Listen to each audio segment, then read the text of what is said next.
উপস্থিত জয়নগর জনকল্যাণ পরিষদের উদ্যোগে আয়োজিত আজকের এই বার্ষিক তাফসীরুল কোরআন মাহফিলের সম্মানীয় সভাপতি জনাব হযরত মাওলানা নাঈমউদ্দিন সিদ্দিকী হাফিজাহুল্লাহ, খতিব জয়নগর কেন্দ্রীয়, জয়নগর চৌমুহনী বাইতুল মামুর জামে মসজিদ, আল্লাহ তাআলা মুহতারাম সভাপতিকে কবুল করুন, আমিন।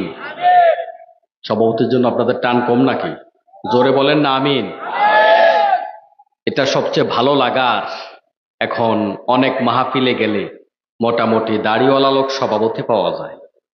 গত 16 বছর এমন লোক সভাপতি পাইছি, দাড়ি তো নাই, মুসলমান না হিন্দু এইটাও বোঝা যায় না, ঠিক কিনা?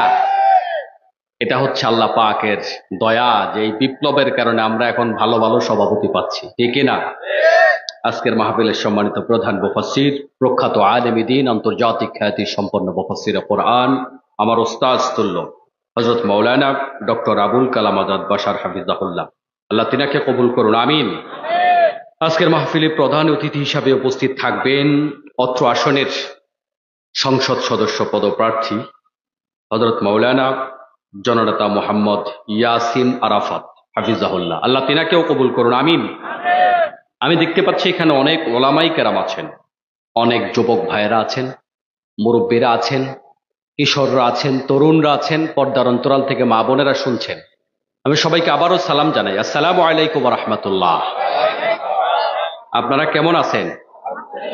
যেমনই ভালো রাখলেন, সুস্থ রাখলেন, অগণিত মানুষ থেকে কোরআন শুনবার জন্য বাছাই করে এই ময়দানে যে আল্লাহ তাআলা আমাদের হাজির করলেন, আমরা সবাই মিলে ওই মনিবের দরবারে শুকরিয়া জানাই, সবাই বলি আলহামদুলিল্লাহ। রাসূলের প্রতি দরুদ এবং সালাম পড়ি সাল্লাল্লাহু আলাইহি ওয়াসাল্লাম। সব শহীদদের জন্য আমরা দোয়া করি, যুগে যুগে যারা ইসলাম বিজয়ের জন্য জীবন দিয়েছেন, আমাদের এই দেশের জন্য যারা জীবন দিয়েছেন, আমাদের ভাষার জন্য যারা জীবন দিয়েছেন, 24-এর গণ অভ্যুত্থানে যারা জীবন দিয়েছেন, আল্লাহ পাক সবাইকে জান্নাতের উচ্চ মাকাম দান করুন, আমিন। আমি আপনাদের সম্মুখে কোরআনুল কারীমের সূরা আনকাবুত এর কয়েকটি আয়াতে কারিমা শুরু থেকে তেলাওয়াত করেছি। সূরার নাম হলো আনকাবুত। কি নাম? সবাই একটু কথা বলেন, কি নাম? আনকাবুত মানে হলো মাকড়সা, স্পাইডার। মাকড়সা সবাই চিনেন? সবাই চিনেন তো? চিনার দরকার আছে, কারণ না চিনলে আপনি এটার অর্থ, ব্যাখ্যা, বিশ্লেষণ বুঝবেন কেমনি? যে আল্লাহ তাআলা এটার নামে একটা সূরা দিলেন, ওই জিনিসটা চেনার আমাদের দরকার আছে না? অবশ্যই দরকার। এখন মাকড়সা, এই যে আল্লাহ পাক কি বুঝালেন? এই সূরাতে কি মাকড়সার কোনো রচনা আছে? মাকড়সার বর্ণনা? মাকড়সার জীবনচক্র? না, এটি হচ্ছে একটি সিম্বলিক নেম।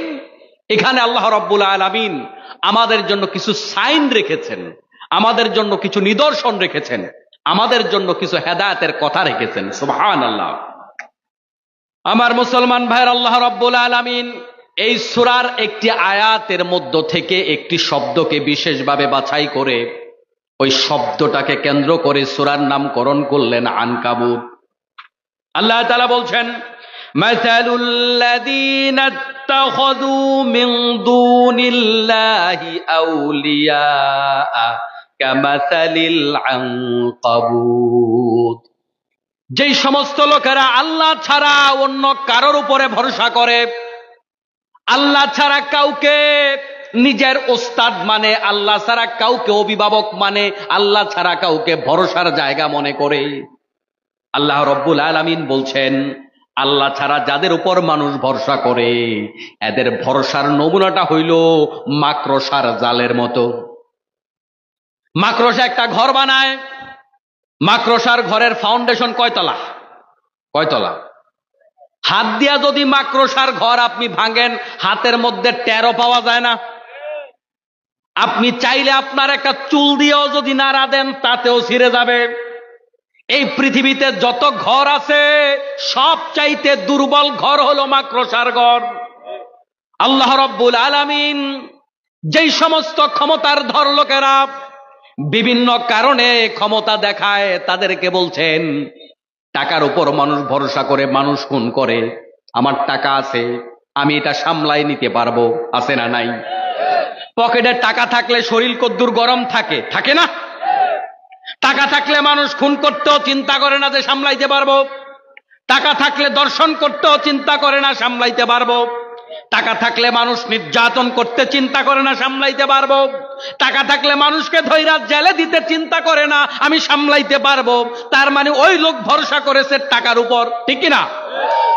আবার সমাজের মধ্যে যত রকমের অপরাধ হয়, প্রত্যেকটা অপরাধ যারা সংগঠিত করে, প্রত্যেকটা অপরাধী দেখবেন তাদের উপরে মামু আর খালু আছে, তাদের উপর ভরসা করেই অপরাধ করে।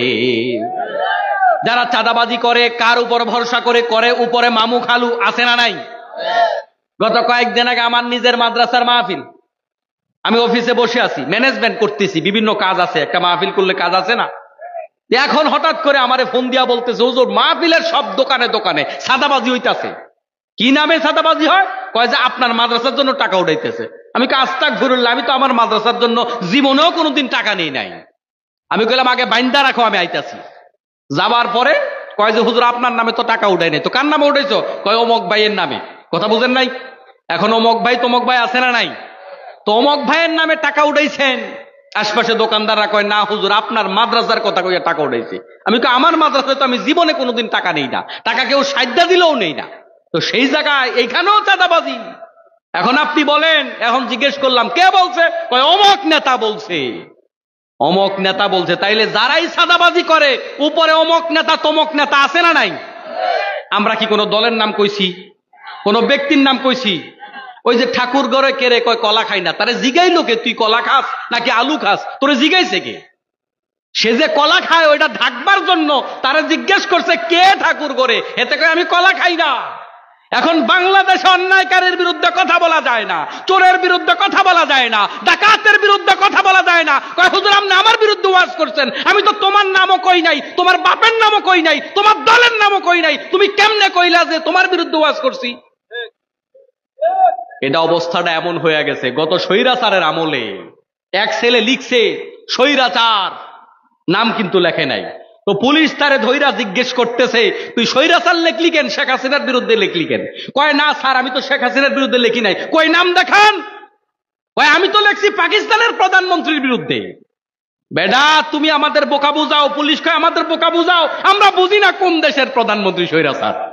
নাম তো কয় নেই, নাম কইছে নাকি? পুলিশ কয় যে তুমি বুঝো, তুমি আমার কি বুঝাও কোন দেশের প্রধানমন্ত্রী স্বৈরাচার? নাম না লিখলি কি হয়েছে, আমরা কি বুঝি না?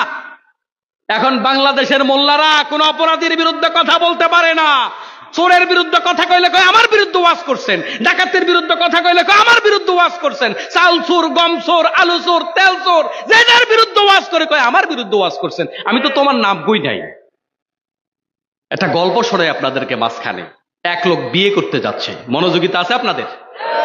যাওয়ার সময় বিয়ে করার জন্য শেরওয়ানি গায়ে দেয় না? তো শেরওয়ানি নিচে একজন থেকে ধার করে আর কি। তো যার শেরওয়ানি নিচে তারে শুদ্ধা বরযাত্রায় নিয়ে রওনা হয়েছে। পথিমধ্যে লোকজন জিজ্ঞেস করতেছে কি খবর মিয়া সাহেব, এত সেজে গুজে যাচ্ছেন কোথায়? নিশ্চয়ই বিয়ে করতে যাচ্ছেন। তো পাশের লোক বলতেছে জি ভাই আমরা বিয়ে করতে যাচ্ছি, তবে শেরওয়ানি কিন্তু আমার। পার হইয়া কইতাছে ভাই কামডা করলি কি, আমার ইজ্জত তো বরবাদ করে দিবি। শেরওয়ানি তোমার এটা কি বলা লাগে? আচ্ছা ঠিক আছে ভাই আর কমু না। আরো সামনে গেছে, লোকজন জিজ্ঞেস করে ভাই কি খবর, যাচ্ছেন কোথায়? কয় হ্যাঁ বিয়ে করতে যাচ্ছি, শেরওয়ানির কিন্তু আমার না। এখন কয় ভাই শেরওয়ানি আমার না, এটা কি আমি বলতে বলছি আপনারে? তো কয় আমার কইলাম তাতে দোষ হইলো, আমার না কইলাম তাতেও দোষ হইলো। আচ্ছা ঠিক আছে যা। আরো সামনে গেছে, লোকজন জিজ্ঞেস করে ভাই জান এত সুন্দর সাইজা গুজা যাচ্ছেন কোথায়? কয় যাচ্ছি তো মা কি বলে যে বিয়ে করতে, তবে শেরওয়ানির ব্যাপারে আমি কিছু কইতাম না। এবার কয় যে ভাই এইটা কেন কইলেন? বলে যে আমার বললাম এটাও দোষ হইল, আমার না বললাম তাতেও দোষ হইল, আমি কিছু কইতাম না কইলাম তাতেও দোষ হইল। তুমি একটা শেরওয়ানি কিন্না ফেলাও, তাহলেই তো আর কোনো দোষ থাকে না। আমি চোরের বিরুদ্ধে কথা বলতে পারবো না, ডাকাতের বিরুদ্ধে কথা বলতে পারবো না, চাঁদাবাজের বিরুদ্ধে কথা বলতে পারবো না, সন্ত্রাসীর বিরুদ্ধে কথা বলতে পারবো না, লুটতরাজের বিরুদ্ধে কথা বলতে পারবো না, গুমকারীর বিরুদ্ধে কথা বলতে পারবো না। যেটাই বলো সবটা তোমার বিরুদ্ধে চলে যায়। তুমি ভালো হয়ে যাও, একটা ওয়াজ তোমার বিরুদ্ধে যাবে না। ভালো হয়ে গেলেই তো চলে, তাহলে হুজুরদের ওয়াজ সব তোমার পক্ষে যাবে, ঠিক কিনা? আমার মুসলমান ভাইয়েরা, এখন দুনিয়াতে যত রকমের অপরাধ হয় প্রত্যেকটা অপরাধীর পিছনে এরকম ভরসার জায়গা আছে না নাই?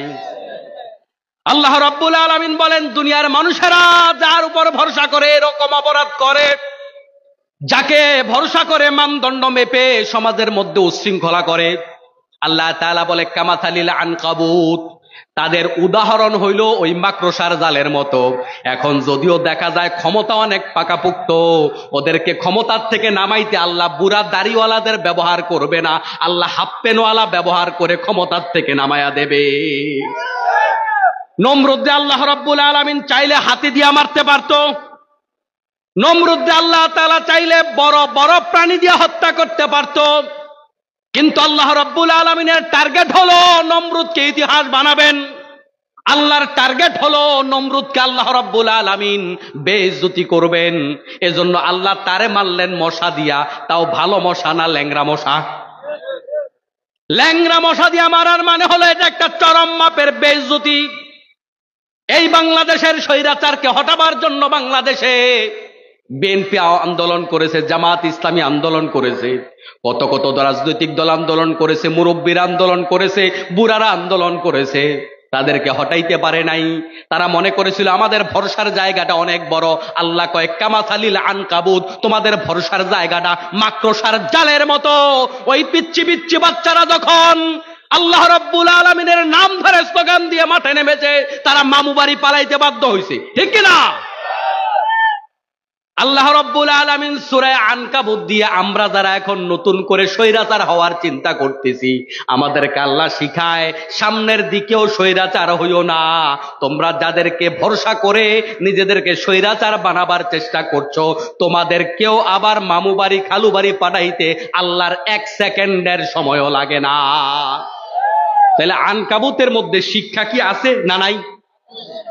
আমার মুসলমান ভাইয়ের, আল্লাহ রাব্বুল আলামিন বলছেন আলিফ লাম মিম, এটি হলো হরফে মুকাত্তাত। এর অর্থ আল্লাহ রাব্বুল আলামিন ছাড়া আর কেউ জানে না। এটার অর্থ খোঁজাও নিষেধ, কিন্তু দুঃখজনক বাংলাদেশে অনেক পীর মাশায়েখরা এটারও আবার ব্যাখ্যা দেয়, আছে না নাই?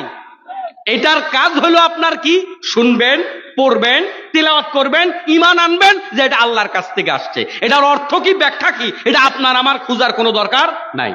এখন প্রশ্ন হইল, ভাই এটা অর্থ ব্যাখ্যা যে খুঁজবো না, এতে আমার লাভ কি? এতেও লাভ আছে। আলিফ লাম মিম এটা তিলাওয়াত করলে সওয়াব আছে না নাই? অর্থ বোঝা যায় না, ব্যাখ্যা জানা যায় না, তবে মনে রাখবেন অর্থ ব্যাখ্যা না জানা গেলেও এর মধ্যেও আল্লাহ পাক বান্দার জন্য হেদায়েত রেখেছে। সুবহানাল্লাহ।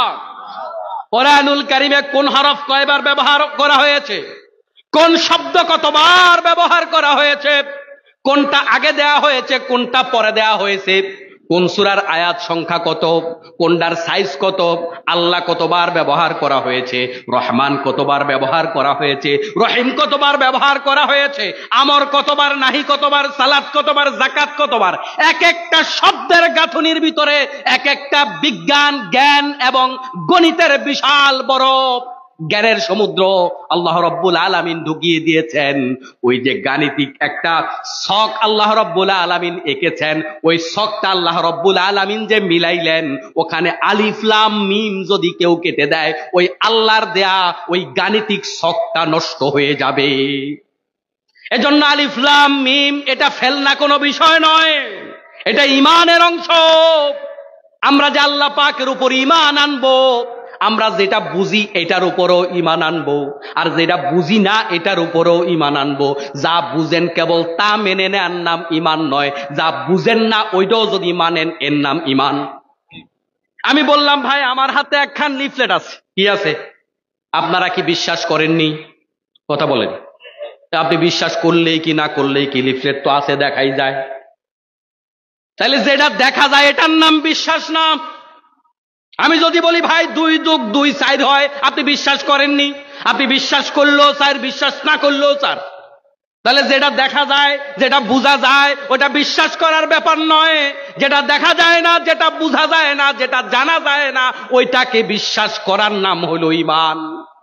এজন্য প্রত্যেকটা সূরার শুরুতে, যেই সূরাগুলার শুরুতে আল্লাহ রাব্বুল আলামিন এরকম কোরআনুল কারীমের বিভিন্ন পিন কোড ধর্মী হরফগুলা দিয়েছেন, ওই হরফগুলাকে বলা হয় হরফে মুকাত্তাআত। এগুলা না বুঝলেও এর উপর ঈমান আনা প্রত্যেক মুসলমানের জন্য ফরজ। সুবহানাল্লাহ। আপনি বুঝেন না, তারপরেও ঈমান আনবেন। ডক্টর মরিস বুকাইলি নাম শুনে থাকবেন, বিশ্ববিখ্যাত একজন পণ্ডিত। তিনি পৃথিবীর বিখ্যাত বিখ্যাত যেই ধর্মগ্রন্থগুলো আছে সবগুলা পড়েছেন, সবগুলার ভুল ধরেছেন। আর কোরআনুল কারীমের ভুল ধরার জন্য আরবি শিখলেন, সাহিত্যের জ্ঞান অর্জন করলেন, ব্যাকরণের জ্ঞান অর্জন করলেন।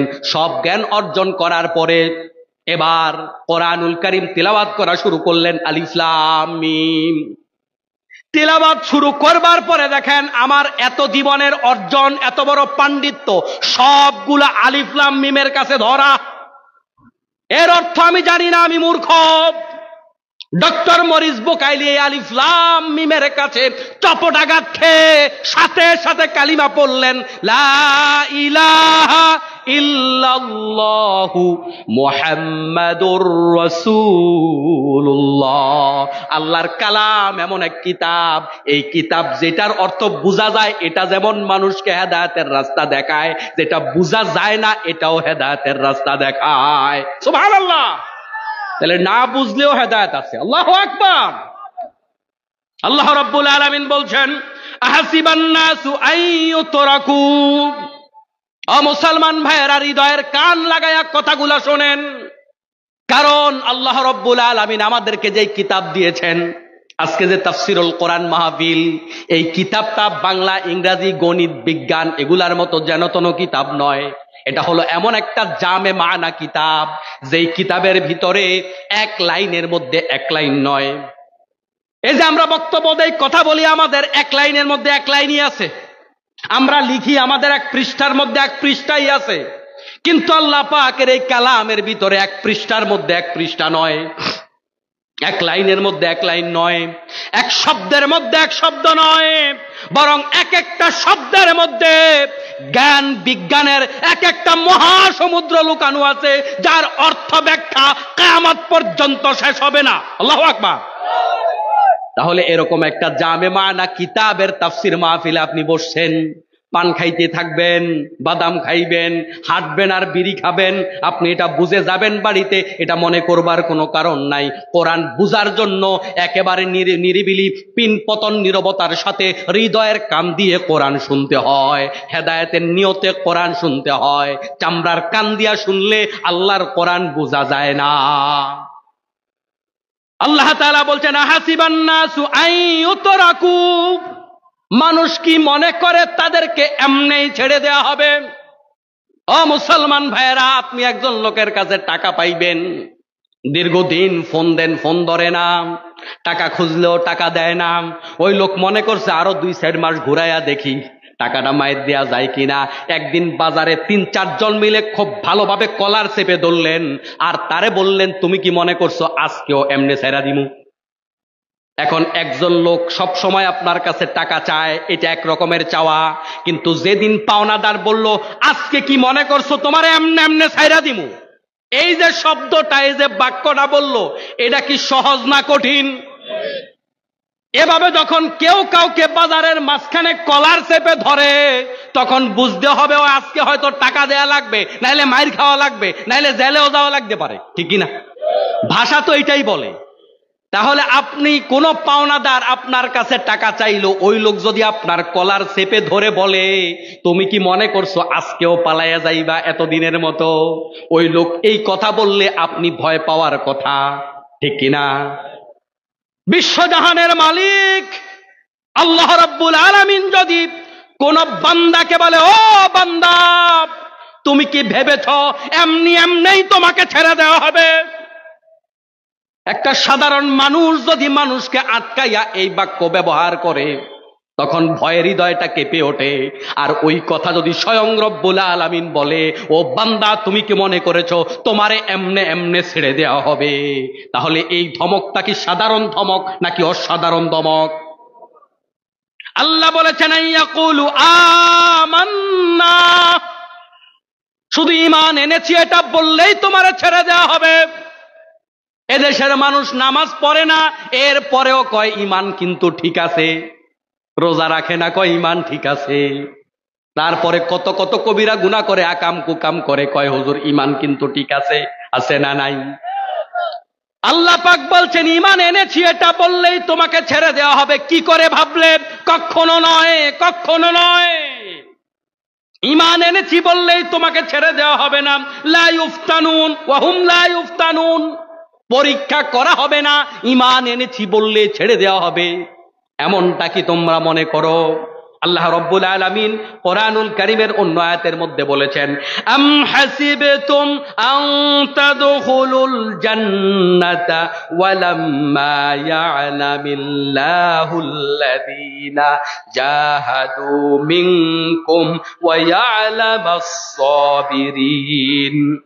আম হাসিবতুম আন তাদখুলুল জান্নাতা, তোমরা কি মনে করো এমনে এমনি জান্নাতে চলে যাইবা? আল্লাহর প্রশ্নের ধমক দেখেন, প্রশ্নের ধরন দেখেন, ধমকের স্টাইল দেখেন। তোমরা কি মনে করেছ এমনি এমনি জান্নাতে চলে যাইবা? আমার মুসলমান ভাইয়েরা, আমাদের সবার জান্নাতে যাওয়ার ইচ্ছা আছে নাকি নাই? কার কার ইচ্ছা নাই দেখি? পিছনের দিকে তাকাইলে কি জান্নাতের ইচ্ছা বোঝা যাইব? বলেন কার কার জান্নাতে যাওয়ার ইচ্ছা নাই? সবার আছে? মাশাআল্লাহ, আমাদের সবার জান্নাতে যাওয়ার ইচ্ছা আছে।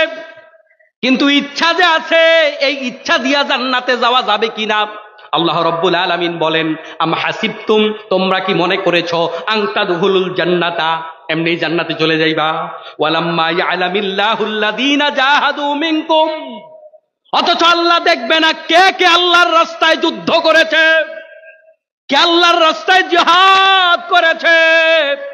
আল্লাহ এটা দেখবে না, এমনি জান্নাতে চলে যাইবা, এমনটা কি মনে করো?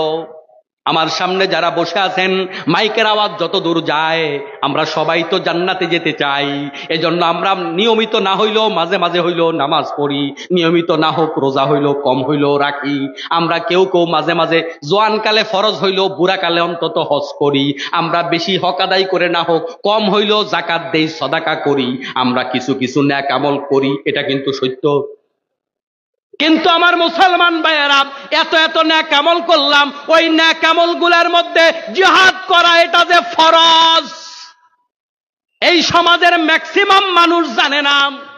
অথচ আমার কাছে আপনারা সবাই স্বীকৃতি দিলেন জান্নাতে যেতে চান। আল্লাহ বলছেন, বান্দারে তোমরা কি মনে করেছো জিহাদ না কইরা জান্নাতে চলে যাইবা? অথচ আপনি নামাজ পড়েন, রোজা রাখেন, হজ করেন, যাকাত দেন, সদাকা দেন, পর্দা করেন, বাচ্চা কাচ্চাকে মাদ্রাসায় পড়ান, ইসলাম মোটামুটি মানার চেষ্টা করেন, সব একটু একটু হইলেও মানেন, কম বেশ হইলেও মানেন, কিন্তু জীবনে কোনোদিন জিহাদের চিন্তা মাথায় আসে নাই। আল্লাহ কয়, বান্দা জান্নাতে চলে যাইবা জিহাদ না কইরা। আল্লাহ প্রশ্ন করতেছে, এই প্রশ্ন দিয়া কি মনে হয় জিহাদ না কইরা জান্নাতে যাওয়া যাবে? প্রশ্নের ধরনটা কিন্তু বড় ভয়ঙ্কর। বান্দা কি মনে করেছ জিহাদ না করে জান্নাতে চলে যাবে?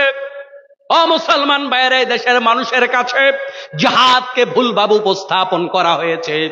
জিহাদ মানে বোঝানো হয়েছে জঙ্গিবাদ, জিহাদ মানে বোঝানো হয়েছে সন্ত্রাসবাদ, জিহাদ মানে বোঝানো হয়েছে মারামারি, জিহাদ মানে বোঝানো হয়েছে কাটাকাটি।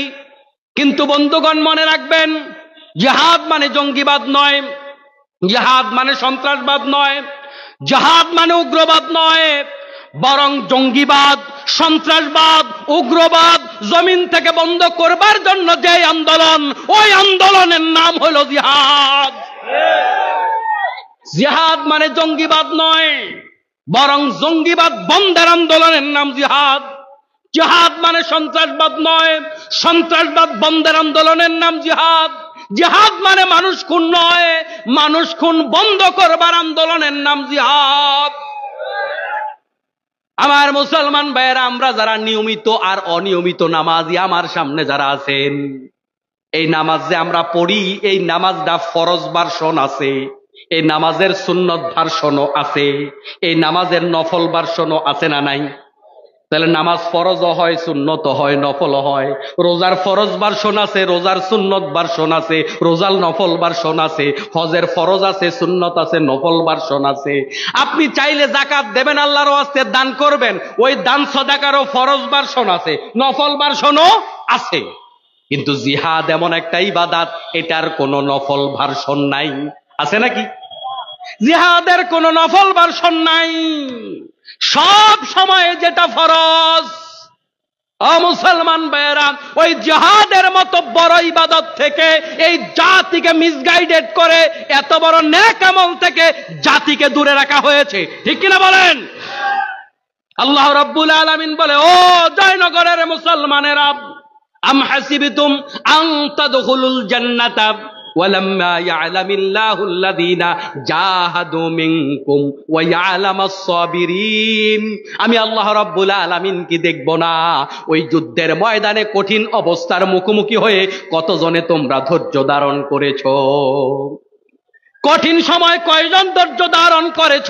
কঠিন সময় কয়জন আদর্শ বিক্রি করেছ? বিপদের সময় আল্লাহর দিনের পক্ষে ছিলা নাকি আল্লাহর দিনের বিপক্ষে ছিলা?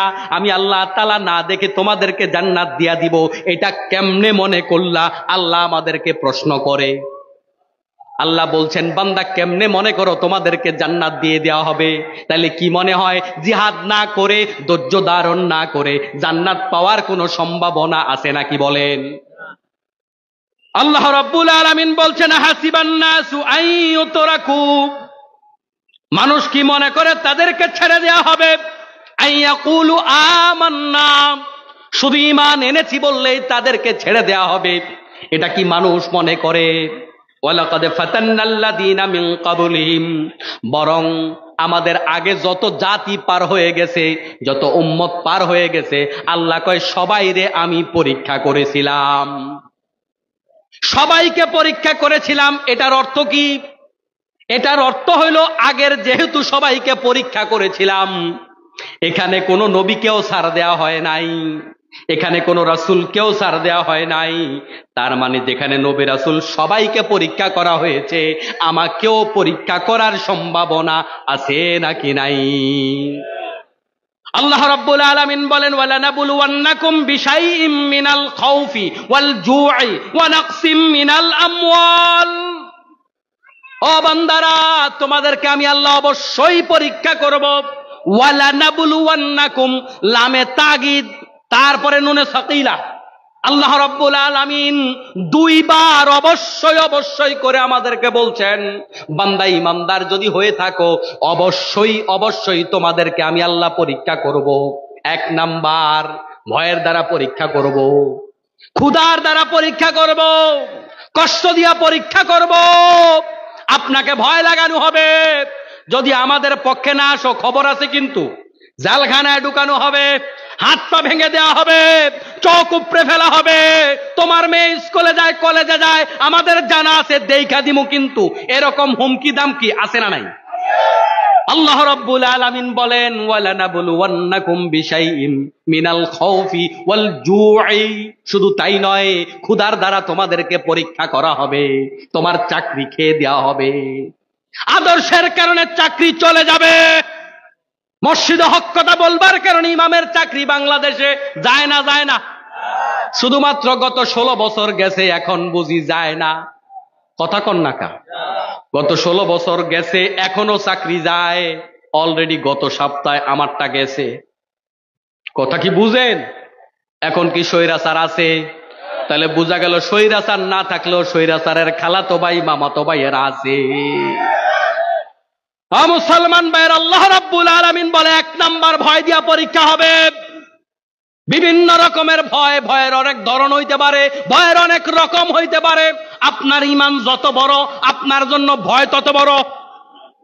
ঈমানি পরীক্ষা কার জন্য কত বড়? যার ঈমান যত বড়, তার জন্য পরীক্ষাটাও হলো তত বড়। যার ঈমান ছোট, তার জন্য পরীক্ষাও ছোট। কারোর ঈমানি পরীক্ষা হলো ফাঁসির রশি গলায় নেয়ার পরীক্ষা, আবার কারোর ঈমানি পরীক্ষা হলো পেটের ব্যথা, এটাই তার পরীক্ষা। আপনার ঈমান যেমন, আপনার পরীক্ষা তেমন। নবীদের ঈমান যেমন ছিল, নবীদের পরীক্ষাগুলোও তেমন ছিল, ঠিক কিনা বলেন? এজন্য আল্লাহ নবী সাল্লাল্লাহু আলাইহি ওয়াসাল্লাম বলেন, আশাদ্দুন নাসি বালাআন আল আম্বিয়া তুম্মাল আমসাল ফাল আমসাল। নবীরা হলো এই জমিনের মধ্যে সবচাইতে কষ্ট করা মানুষ। নবীদেরকে আল্লাহ রাব্বুল আলামিন সবচাইতে বেশি কষ্ট দিয়েছেন, সবচাইতে বেশি ঈমানি পরীক্ষা নিয়েছেন, ঠিক কিনা? এই জমিনের মধ্যে এমন কোন নবী পার হয়ে যায় নাই যাকে পাগল বলা হয় নাই, যাকে জাদুকর বলা হয় নাই, যাকে পাগল জাদুকর বিভিন্ন রকমের ভাষায় গালিগালাজ করে বেইজ্জতি করা হয় নাই। সব নবীকে গালি দেওয়া হয়েছে। আপনি আমিও তো নবীর উত্তরসূরি, আমরাও তো কোরআনের কথা বলি। আমারে কয়দিন গালি দিয়েছে? যদি আল্লাহর কোরআনের হক কথা বলার কারণে আমারে কেউ গালি দিয়ে থাকে, তাহলে বুঝতে হবে আমি নবীও আলা কাম করতেছি, ঠিক কি না? আমার মুসলমান ভাইয়েরা, তারপরে নবীদের পরে সাহাবাই কেরাম, তারপরে সাহাবাই কেরামের পরে পর্যায়ক্রমে যার ইমান যেমন আছে, আল্লাহ রব্বুল আলামিন তার ইমানি পরীক্ষাটা ঠিক তেমনি ভাবেই নেবেন। আল্লাহ রব্বুল আলামিন এই ইমানি পরীক্ষা কেন নেবেন? আল্লাহ বলছেন,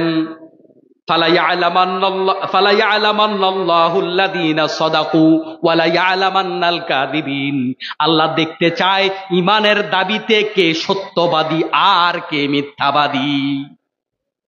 খুব ভালো করে বোঝেন, আল্লাহ বলছেন আমি দেখতে চাই কে ইমানের দাবিতে সত্যবাদী আর কে মিথ্যাবাদী। তাহলে বোঝা গেল ইমানদারদের মধ্যেও দুইটা গ্রুপ আছে, একটা হলো অরিজিনাল ইমানদার, আরেকটা হইল ইমানের দাবিদার। ইমানদার আর ইমানের দাবিদার এই দুইয়ের মধ্যে পার্থক্য আছে না নাই? একটা হলো জমির মালিক আর একটা হলো দখলদার, পার্থক্য আছে না? আল্লাহ রাব্বুল আলামিন বলেন জমিনের মধ্যে ইমানদার দুই রকম। এক ধরনের ইমানদার সাচ্চা ইমানদার, এক ধরনের ইমানদার হলো মুনাফিক ইমানদার।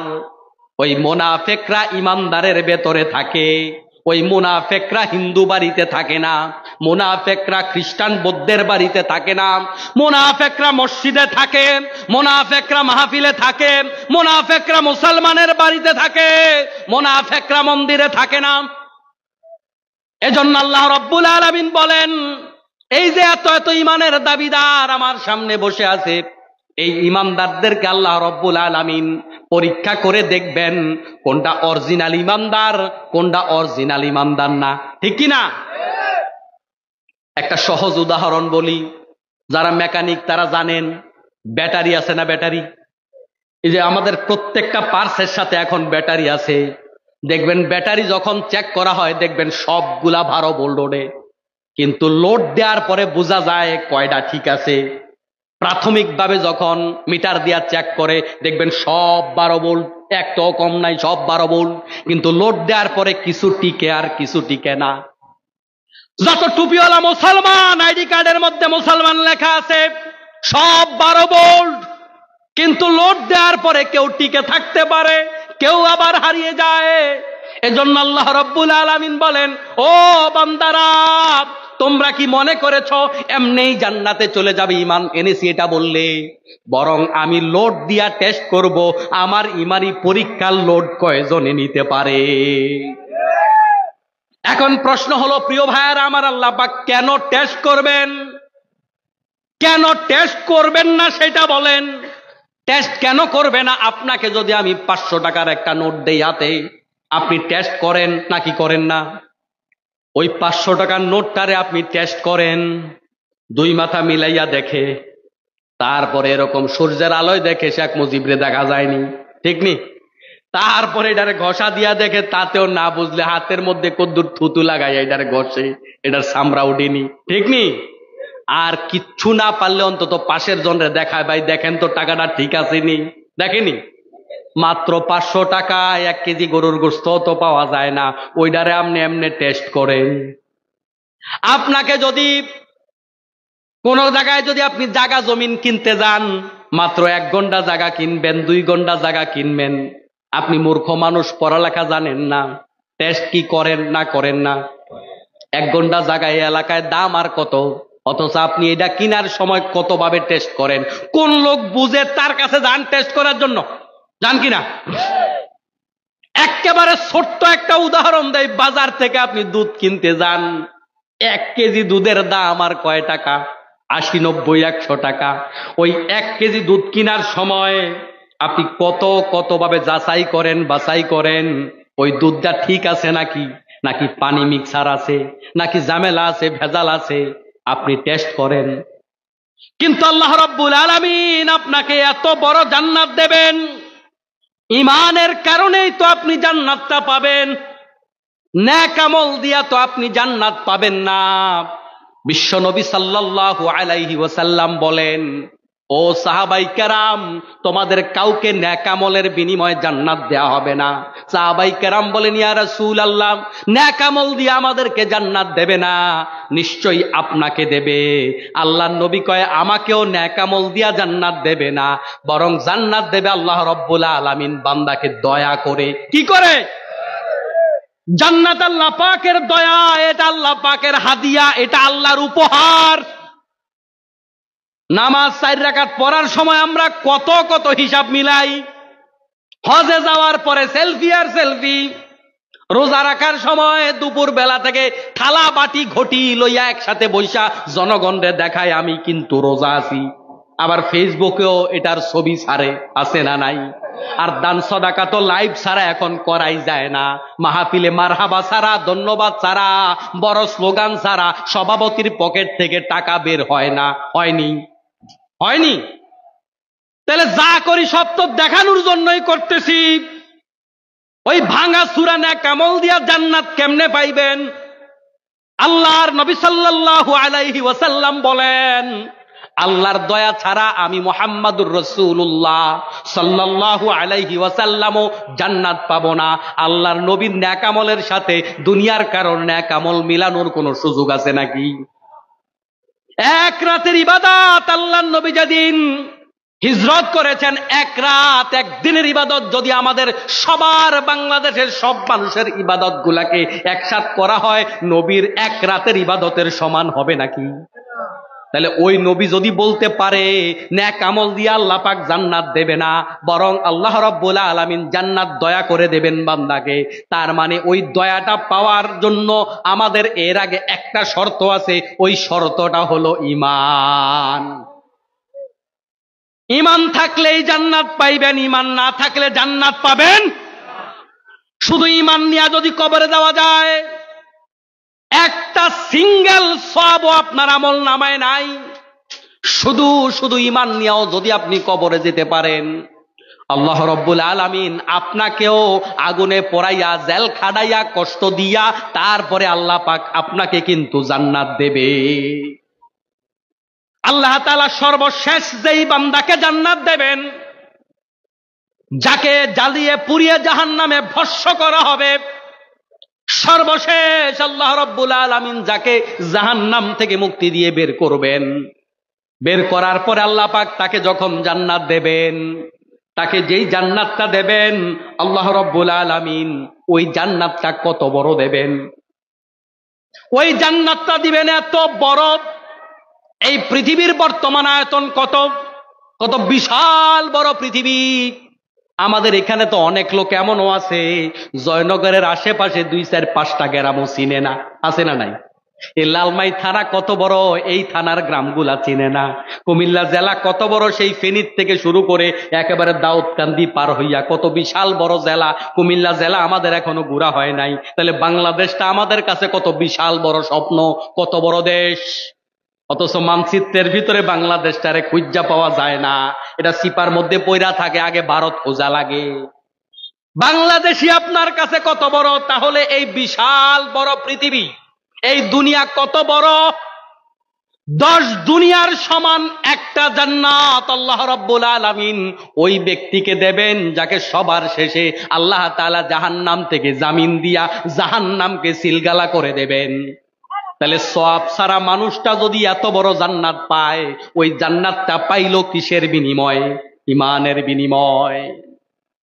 ঈমান থাকলে না থাকলে আপনি জান্নাত পাবেন না। ঈমান এত বড় দামি জিনিস।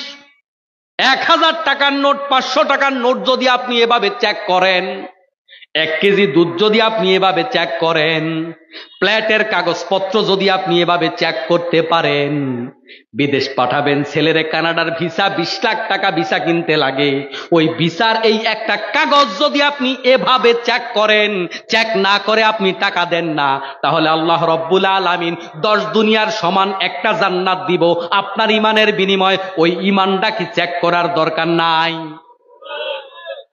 মুসলমান ভাইরা মনে রাখবেন, যেই জিনিস যত দামি এই জিনিসের ভিতরে ভেজাল তত বেশি।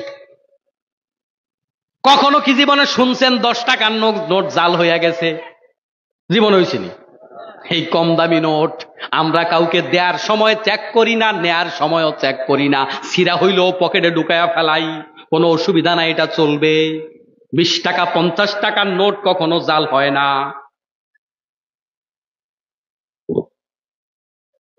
আমার মুসলমান ভাইয়েরা, তাহলে জাল হয় সব সময় দামি জিনিস, ঠিক কিনা বলেন?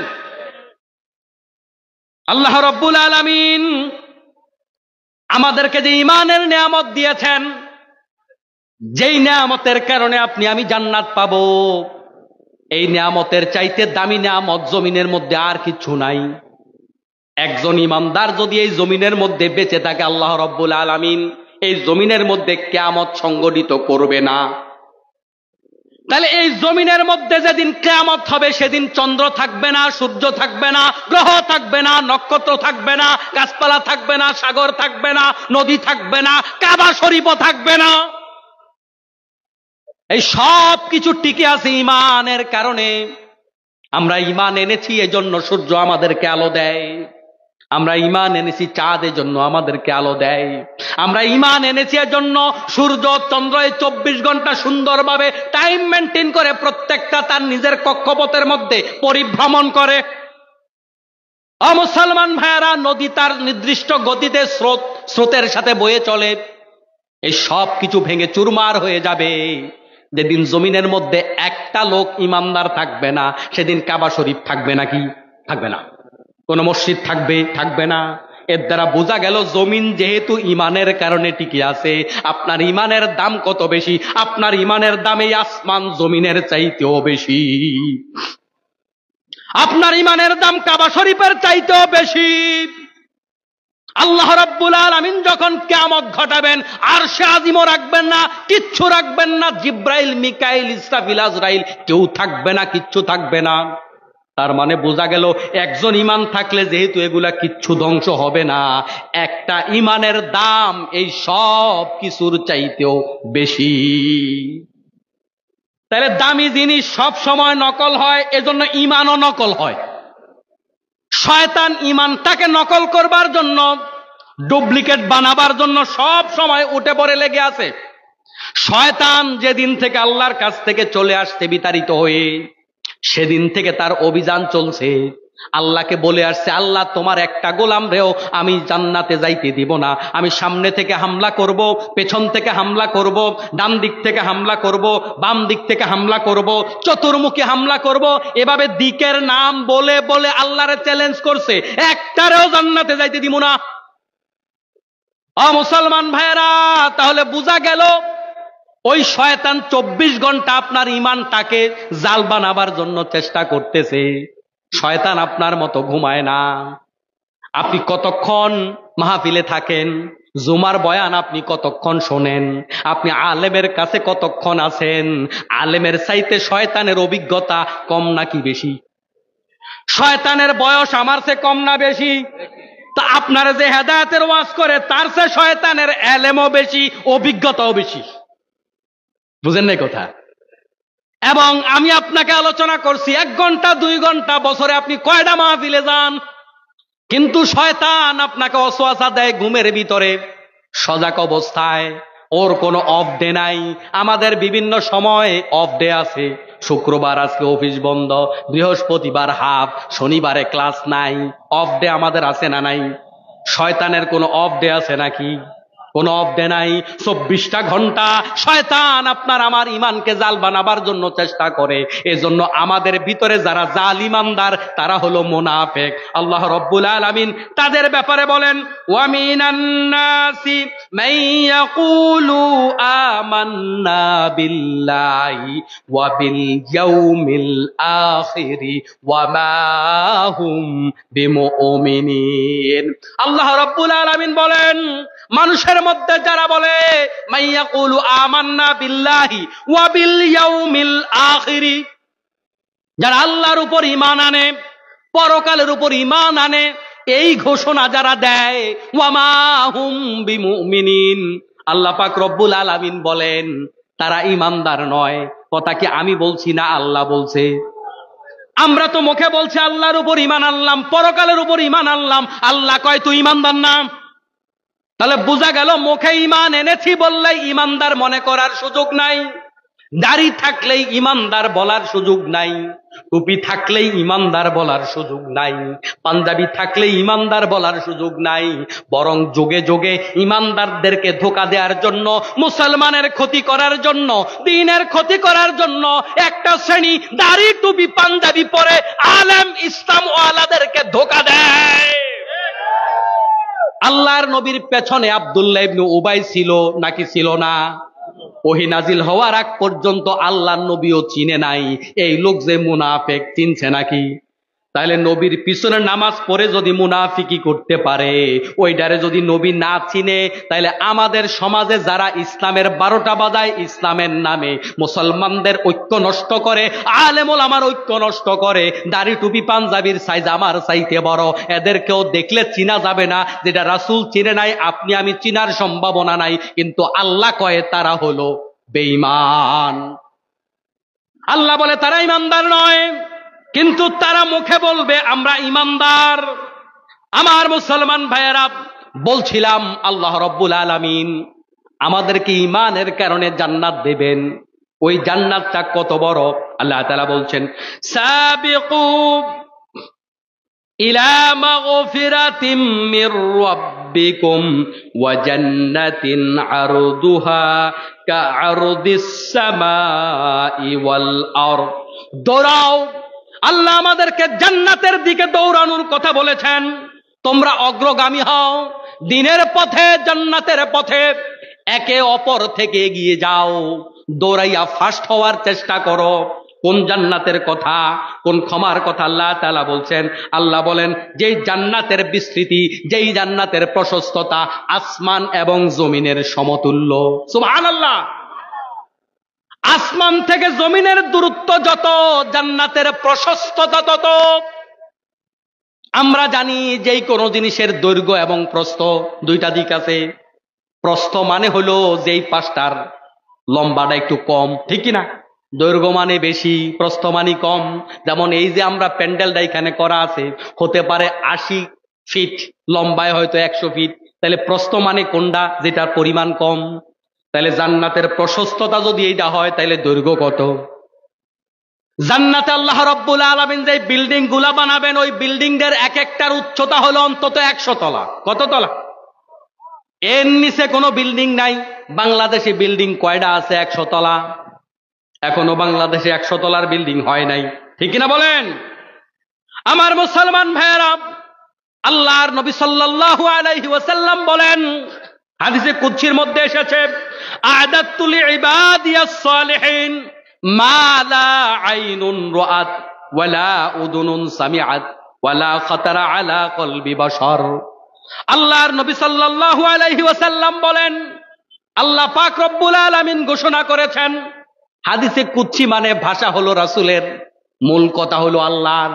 আল্লাহ বলছেন, আমি যে জান্নাত তোমাদের জন্য প্রস্তুত করে রেখেছি, ওই জান্নাত দুনিয়ার কোনো চোখ কোনোদিন দেখে নাই। ওই জান্নাত যে কত সুন্দর, ওই জান্নাতের মূল বর্ণনা, জান্নাতের হুবহু বর্ণনা দুনিয়ার কোনো কান কোনোদিন শোনে নাই। কারণ যেই কোনো জিনিস বুঝার জন্য এটার কাছাকাছি রকম আগে বোঝা লাগে, ঠিক কিনা? কিন্তু জান্নাত কিসের মতো, এটার রকম তো দুনিয়ার মধ্যে উদাহরণ নাই। এজন্য আল্লাহ রাব্বুল আলামিন বলেন, জান্নাত কত সুন্দর, যেই জান্নাত তোমাদের জন্য আমি আল্লাহ রাব্বুল আলামিন রেডি করে রেখেছি, ওইটার হুবহু বর্ণনা দুনিয়ার কোনো কান কোনোদিন শোনে নাই, এমনকি কোনো অন্তর কোনোদিন কল্পনাও করে নাই। সুবহানাল্লাহ! আমার সামনে যারা বসে আছেন, আমরা মাঝে মাঝেই কল্পনা করি, যার টিনের ভাঙা বেড়ার বাড়ি আছে, মনে মনে ভাবি চোখ বন্ধ করে, যদি 2 তালা একটা বাড়ি করা যায় তো ডুপ্লেক্স। ডুপ্লেক্স বাড়ির কল্পনা করতেই মাথার মধ্যে 2 তালা একটা ডুপ্লেক্স সুন্দর বাড়ির ছবি চোখের সামনে আসে না? নাই? আসে না? কেন আসে? কারণ আমি এরকম বাড়ি দেখছি অতীতে, এরকম বাড়ি আগে দেখছি বিদায় আমার চোখের সামনে আসে। তাহলে যেই কোনো জিনিস কল্পনা করার জন্য আগে একবার দেখা লাগে, না দেখলে এটা হুবহু কল্পনা করা যায় না। জান্নাত যে এত সুন্দর, জান্নাত যে এত দামি, জান্নাত যে এত চমৎকার, আল্লাহ রব্বুল আলামিন বলেন আমার কোন গোলাম এত সৌন্দর্যের কল্পনাও জীবনে কোনোদিন করতে পারে নাই। সুবহানাল্লাহ। আমার মুসলমান ভাইয়ের, আল্লাহ রব্বুল আলামিন শুধু তাই নয়, তারপরে বলেন লা ইয়ামাসসুহুম ফিহা নাসাবুন ওয়া মা হুম মিনহা বিমুখরিজিন। ওই জান্নাতে কোন রকমের কষ্ট কাউকে স্পর্শ করবে না, আর সেখান থেকে কাউকে কোনোদিন বোল্ড আউট করে গেট আউট করে বের করে দেওয়া হবে না। খালিদিনা ফিহা লা ইয়াবগুনা আনহা হিওয়ালা। আল্লাহ বলেন তারা সেখানে চিরস্থায়ী হবে, এমনকি সেখান থেকে কেউ কোনোদিন বের হইতে চেষ্টাও করবে না। আমার মুসলমান ভাইয়েরা, আমরা জানি যারা দামি দামি বাড়িঘর বানায় দেখবেন তাদের বাড়িগুলার ছাদ একটু উঁচা বেশি হয়। দামি দামি প্রাসাদগুলার ছাদ দেখবেন 10 তলা উপরে ছাদ, 5 তলা উপরে ছাদ, আছে না নাই? এটা দামি প্রাসাদের একটা নমুনা। দামি প্রাসাদগুলার নমুনা হলো দেখবেন মানুষ চারপাশে পানির ফোয়ারার ব্যবস্থা করে অথবা পানির উপরে বাড়ি বানাবার চেষ্টা করে। আধুনিক পৃথিবীতে বিভিন্ন দেশে দেখবেন নদীর উপরে, সাগরের উপরে, সাগরের তলদেশে বাড়ি বানাইছে এখন। এই ধারণা কোরআন থেকে পেয়েছে, কারণ জান্নাতের তলদেশে ঝর্ণা দ্বারা প্রবাহিত থাকবে। তাইলে এটা আধুনিক স্থাপত্য শিল্পের একটা ধারণা কোরআনুল কারীম আমাদেরকে দিল। আধুনিকতা মানে পানির উপরে বাড়ি। কথা বোঝেন নাই? এই আধুনিকতা মানুষ কোরআনুল কারীম থেকে শিখেছে। বাড়ি হবে পানির উপরে, ছাদ কত উপরে হবে? আল্লাহ রব্বুল আলামিন তার রাসূলের মাধ্যমে জানান ফাওকাহু আরশুর রহমান, আল্লাহর আরশে আজিম পর্যন্ত হবে এটার ছাদের দূরত্ব। আল্লাহু আকবার। ও মুসলমান ভাইরা, এত চমৎকার। আল্লাহর নবী সাল্লাল্লাহু আলাইহি ওয়াসাল্লাম বলেন, মুসনাদে আহমদের হাদিস, জান্নাতের ভিতরে যে সুঘ্রাণ থাকবে ওই সুঘ্রাণটা এত বেশি চমৎকার হবে, এটার পাওয়ার এত বেশি হবে, 100 বছরের রাস্তার দূরত্ব পর্যন্ত জান্নাতের সুঘ্রাণ পাওয়া যাবে। সুবহানাল্লাহ। আমার মুসলমান ভাইয়েরা, আল্লাহ রাব্বুল আলামিন ওই জান্নাত আমাদেরকে দেবেন। এই ব্যাপারে হাদিসের মধ্যে এসেছে লা ইয়ামুতুনা ফিহা ওয়ালা ইয়াবলা শাবাবুহুম। তারা সেখানে মরবেও না, তাদের যৌবনটাও কোনোদিন ফুরিয়ে যাবে না, তারা থাকবে সেখানে চিরযৌবন, তারা কোনোদিন বুড়া হবে না। মানুষের জীবনের সবচাইতে আকর্ষণীয় বিষয়, সবচাইতে বড় আরাধ্য বিষয় হলো মানুষ বুড়া হইতে চায় না, ঠিক কি না? কিন্তু বুড়া হওয়ারে কেউ ঠেকায় রাখতে পারে নাকি? কেউ চাইলেই কি তার চুলদাড়ি পাকবে না, সাদা হবে না, আটকায় রাখতে পারে? 2 দিন আগে হোক আর পরে হোক চুলদাড়ি ঠিক সময় মতোই পেকে যাবে, ঠিক কিনা বলেন? আমার মুসলমান ভাইয়েরা, এভাবে আল্লাহ রাব্বুল আলামিন জান্নাত যাদেরকে দেবেন তারা কোনোদিন বুড়া হবে না, তাদের যৌবন কোনোদিন নষ্ট হয়ে যাবে না। যৌবন ধরে রাখার জন্য কোনোদিন ঔষধ খাওয়া লাগবে না। যৌবন ধরে রাখার ঔষধ মানুষ খায় কি খায় না, কিন্তু তারপরেও যৌবন ধরে রাখা যায় না, ঠিক কিনা বলেন? আমার মুসলমান ভাইয়েরা, এই যে চমৎকার জান্নাত আল্লাহ রাব্বুল আলামিন দেবেন, সেখানে গাছ থাকবে, এমন গাছ যেই গাছের ছায়াটা একটা ঘোড়া 100 বছর পর্যন্ত দৌড়ালে পার হতে পারবে না। এরকম বিশাল বিশাল গাছ জান্নাতে থাকবে। বসবেন আপনি সোনার উপরে, ঘুমাবেন সোনার উপরে, খাবেন সোনার পাত্রে করে। আল্লাহ রাব্বুল আলামিন উত্তম জীবন সঙ্গিনী দেবেন। হৃদয় থেকে হাদিসের মধ্যে এসে আল্লাহ তাআলা কোন রকমের কুটিলতা মানুষের অন্তরে থাকবে না, সবার হৃদয়গুলাকে এক করে দেবেন। কোনো হিংসা থাকবে না, কোনো বিদ্বেষ থাকবে না, কোনো টয়লেট থাকবে না, কোনো ঘুম থাকবে না, কোনো তন্দ্রা থাকবে না, কোনো ক্লান্তি থাকবে না। এই যে সুখ আর সুখ আল্লাহ তাআলা দেবেন, লা ইয়াবগুনা আনহা হিওয়ালা। আল্লাহ বলেন বান্দারা ওই আমার জান্নাত থেকে কোনোদিন বের হতে চাইবে না। মানুষ যত ভালোই খাক না কেন, ওই ভালো খাবার 2 বেলা 3 বেলার পরে আর খাইতে চায় না। বিরিয়ানি যতই মজা লাগুক, এটা 2, 4, 5 বেলা পরে আর খেতে চায় না। কোরবানির ঈদে যখন গরুর গোশত সব ফ্রিজে ঢুকাই আমরা, 2, 3 দিন 4 দিন যখন গরুর গোশত ঘরে চলে, এবার কয় একটু শুটকি পাকাও, মজা লাগে না।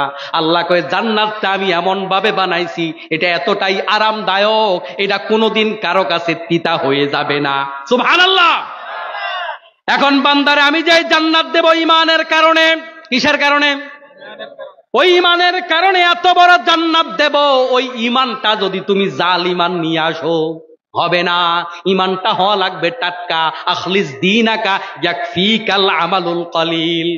নুরানিতে পড়া 1 নাম্বার হাদিস। ইমান যদি ঠিক হয়, আমল কম হইলেও আল্লাহ পাক জান্নাত দেবে। বান্দা যদি আল্লাহর সাথে শিরিক না করে হাসরের মাঠে হাজির হইতে পারে, বান্দা যদি পরের চর্চা না করে, গীবত না করে, মানুষের বদনামি না করে আল্লাহর দরবারে হাজির হতে পারে, আল্লাহ পাক কবিরা গুনাহগার বেনামাজি বড় বড় গুনাহ করেছে এমন বান্দাকেও ডেকে ডেকে বলবে, বান্দারে দুনিয়াতে তুই মানুষের দোষ প্রচার করস নাই, আমরা তো এখন দোষ পাইলেই ফেসবুক শরীফে প্রচার করি, ঠিক কিনা? যারা মানুষের দোষ প্রচার করবে না, যারা শিরিক করবে না, আল্লাহ রাব্বুল আলামিন বান্দারে ডেকে ডেকে বলবে, দুনিয়ার জীবনে মানুষের দোষ প্রচার করো নাই। কারণ হাদিসের মধ্যে আসছে, যে ব্যক্তি মানুষের দোষ গোপন রাখে আল্লাহ দুনিয়া এবং আখিরাতে তার দোষ গোপন রাখে। সুবহানাল্লাহ। শিরিক ছাড়া যদি আল্লাহর দরবারে হাজিরা দেওয়া যায়, আল্লাহ বান্দারে বলবেন, আমি দুনিয়ার জীবনে তোমার গুনাহগুলা গোপন রেখেছিলাম, আজও আমি তোমার গুনাহ গোপন রেখে তোমারে মাফ করে দিলাম। সুবহানাল্লাহ। তাহলে আল্লাহ রাব্বুল আলামিন বান্দারে মাফ করতে চায়, কিন্তু কথা হলো একটারে, বান্দা আমার কাছে ইমানটা নিয়ে হাজির হওয়া লাগবে। ওই ইমানটা জাল ইমান হলে চলবে না, ওই ইমানটা অরিজিনাল ইমান লাগবে। কোন রকম মুখের স্বীকৃতি দিয়ে হবে না। গিরিশচন্দ্র সেন কোরআন পড়েছে, কোরআনের অনুবাদ করেছে, কিন্তু ইমান নাই। এজন্য আমাদের সমাজেও বহু কোরআনওয়ালা আছে, ইমান নাই। কিছু টাকা পয়সা দিলেই ইমান বিক্রি করে ফেলে, আছে না নাই? এটা কি খালি পাবলিকের মধ্যে আছে নাকি হুজুরদের মধ্যেও আছে? 2 দিন আগে পরে সিলুন বদলায়, কথা বদলায়, রূপ বদলায়, এরকম আলেম বাংলাদেশে আছে নাকি নাই? ওদেরকে এখন একটু ভালোভাবে চিনা যাচ্ছে, ঠিক কিনা বলেন? আল্লাহ তাআলা গোটা বাংলাদেশের সকল আলেমদেরকে এক করে দাও, সবাই বলে আমিন। আমার মুসলমান ভাইয়েরা, ইমান না থাকলে কোরআন হাদিস পাইনাও কোনো লাভ নাই, আগে ইমানদার হওয়া লাগবে। ইমান ছাড়া কোনো নেক আমল আল্লাহ তাআলা কবুল করবে না। কিন্তু ওই ইমানটা আছে নাকি নাই, ওইটা আল্লাহ রব্বুল আলামিন পিটাইয়া পাটাইয়া আগুনে দিয়া তারপরে টেস্ট করবে। স্বর্ণ খাঁটি নাকি ভুয়া, ওইটা ফ্রিজে রেখে টেস্ট করা হয় না, ওইটাকে টেস্ট করা হয় আগুনে দিয়া, তারপরে পিটাইয়া পিটাইয়া। ওইটাকে আরামে রেখে টেস্ট করা হয় না। আমার মুসলমান ভাইয়েরা, আল্লাহর নবী সাল্লাল্লাহু আলাইহি ওয়াসাল্লাম কতটা কষ্ট করেছেন।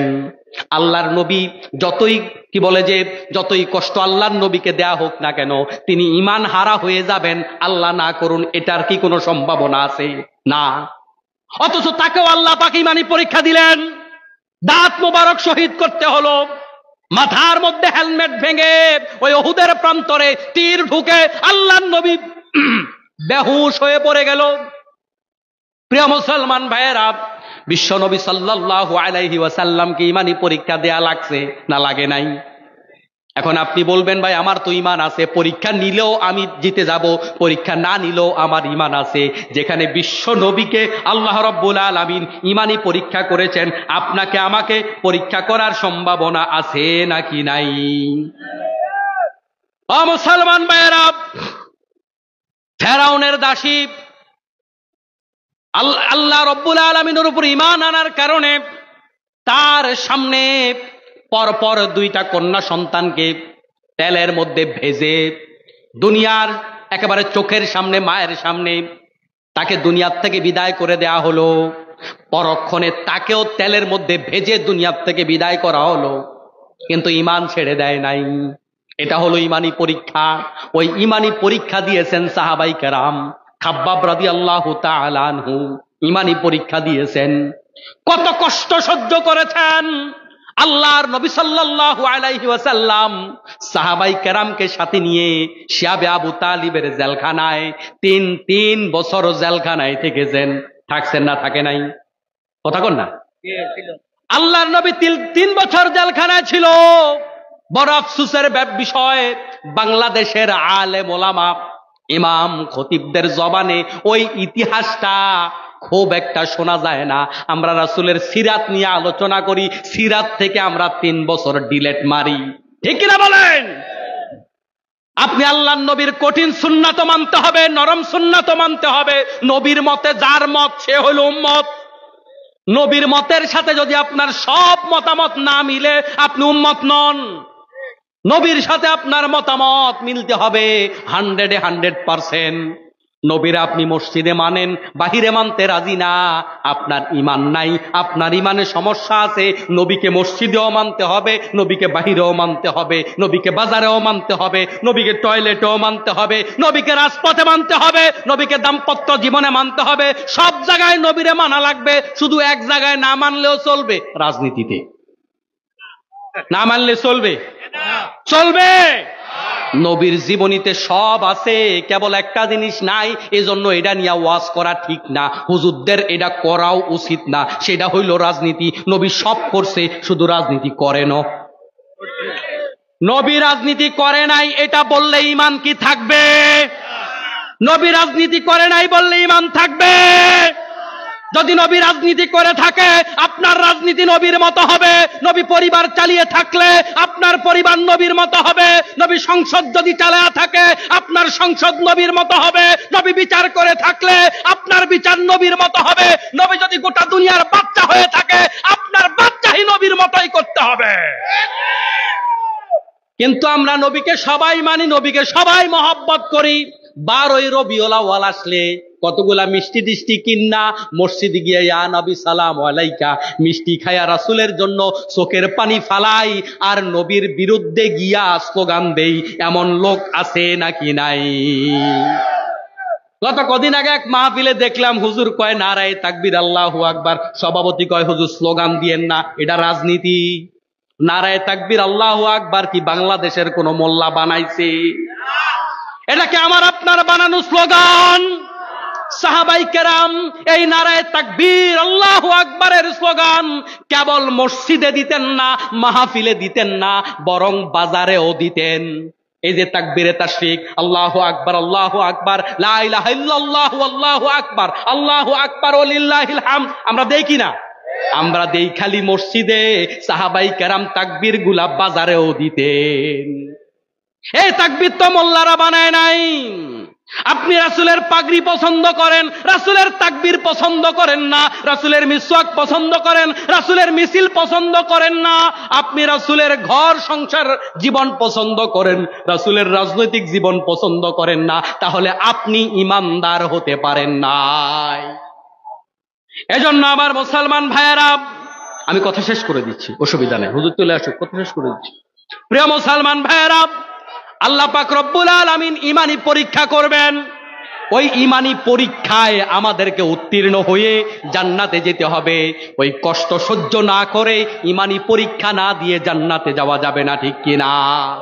আসুন, এতক্ষণ পর্যন্ত আমি যে আলোচনা করেছি সূরা আনকাবুতের উপরে, সবার উপরে আল্লাহ পাক আমাকে পাশাপাশি আমাদের সবাইকে আমল করার তৌফিক দান করুন, আমিন।